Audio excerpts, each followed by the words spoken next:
Brad Thomas here with the Intelligent REIT Investor. I'm here today with Chris Volk, the CEO of Store Capital here in Phoenix, Arizona. Chris, good to see you today. Good to see you too, Brad. Of course, we're going to be talking today about net lease real estate, one of my favorite asset classes. And Chris, I'm glad that you're going to join us today and give us a little education in this sector. I know you've been around this industry a long time. Let's start talking more globally. Why should an investor today own triple net leased properties? Well, it gets down to return attributes. So your total return comes from dividends that you get, and it also comes from share price appreciation if it's a public company. And so from a net lease perspective, you can get very nice cash yields. Those can provide the anchor for a good dividend. And then if you structure the leases right, you'll have some embedded growth in the leases, and that will help you as well. And then if you have the good fortune to be able to also originate new properties and invest in new assets, then that can help you even further generate some growth to generate a very nice rate of return in almost any interest rate environment. Well, Store Capital is an acronym, so tell us about what is Store Capital and what does your company do? Sure. Well, Store stands for single tenant operational real estate. So we invest in profit centers, and every single one of our properties has a unit level P&L. And one of the things that makes Store a pure play on an asset class is that there are three sources of payment. The first being the store itself, so you get the unit level profit and loss statement. The second being the corporate credit, so the corporate credit is there to anchor and backstop all the stores. And the third being the underlying real estate. And so we do a lot of diligence on those, and that's what we've been doing for 30 years. Today, Store is certainly a leader in providing net lease solutions to middle market and larger companies. They tend to be not rated, but they tend to be across the credit spectrum, but solid companies that have been around a long time in industries that are likely to be relevant over a long period of time. And we've put together a portfolio that's been pretty diverse and built on over 30 years worth of experience in this space. That's pretty amazing track record. Now let's drill down to the net lease market today. I've heard some numbers. You may have actually sourced this from you, but there's a $2 trillion industry today. We've seen an amazing amount of consolidation of companies that have in the sell-leaseback space, in the build-to-suit space. Red Lobster is one notable transaction that just closed this week with American Realty Capital Properties. So how big is this triple net market today? Seems like it's huge, but can you talk, give us some size?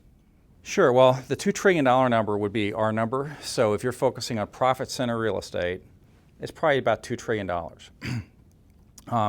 If you're focusing on profit and cost center real estate, so cost center real estate might be offices and distribution centers and that kind of stuff, the number is probably well more than double that. And of course, a number of public REITs do a lot of investing overseas. So I'm just talking domestic, so then it could be even bigger still from a market perspective. So given that size, if you're looking at the public participants out there today, they have maybe 1% to 2% market share of a very large market, which means that a lot of the assets are still owned by companies and individuals, and they're not in the public space.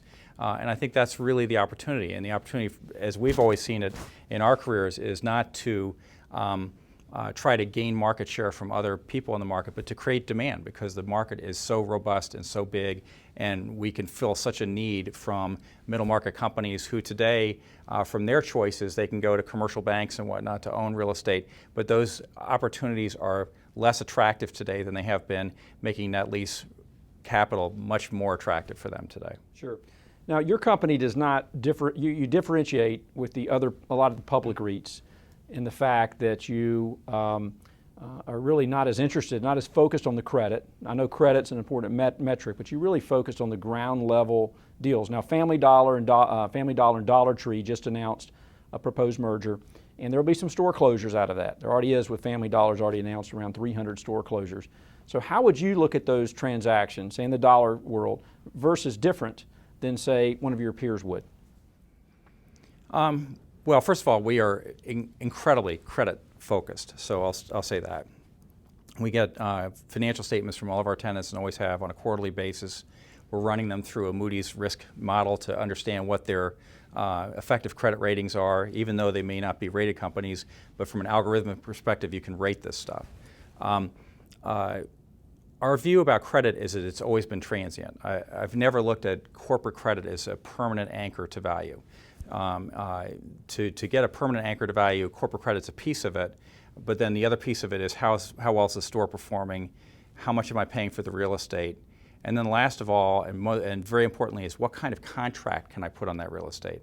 Because all the contracts are not created equally. And so in a very real way, net lease companies are in the business of contract creation. They're creating a wide variety of diverse contracts that are backed by and anchored by corporate real estate.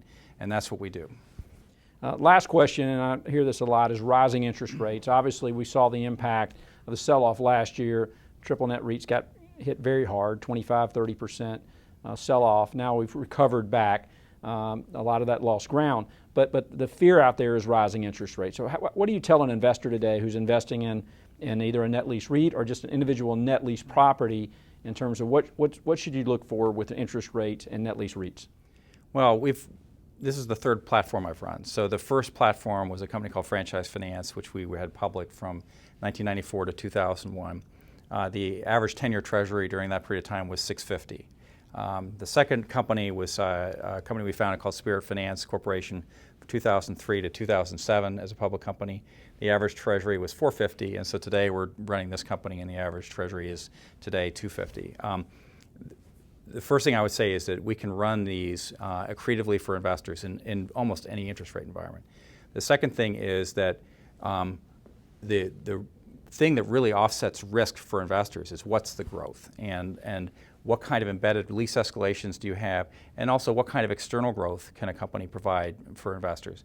And if a company can do both those things, they can really offset and take a lot of the risk off the table.